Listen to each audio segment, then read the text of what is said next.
ইসলামী আরবি বিশ্ববিদ্যালয় হয়েছে আউলিয়া কেরাম বুজুর্গদ্দিনের দাবির পরিপ্রেক্ষিতে, ঠিক কিনা বলে? এটা এখানে আউলিয়া কেরামের আকীদা বিরোধী, মসলক বিরোধী কোনো কার্যক্রম চলবে না। আপনাকে একবার নারায় থাকবে, মনে রাখবেন।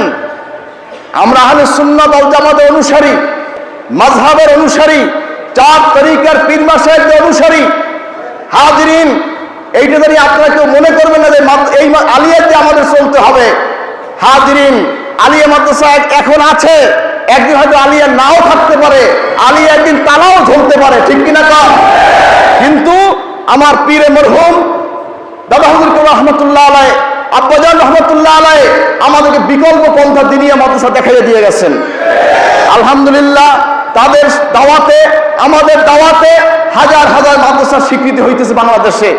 ইনশাল্লাহ আলিয়া মাদ্রাসা খোদা নাগাস্তা শেষ হয়ে যায়, দিনিয়া মাদ্রাসা দ্বারা এদেশে ইসলাম দিন ইনশাল্লাহ টিকে থাকবে। আল্লাহ কবুল করে বলে আমিন। ইসি সাহেবকে আমি অনুরোধ করছি, আপনি সত্যিকারের আউলিয়া কেরামের আদর্শ অনুযায়ী আপনি আলিয়া মাদ্রাসা পরিচালনা করবেন, এই দাবিটা আমি আজকে এখানে রাখলাম। আপনারা কি আমার সাথে একমত?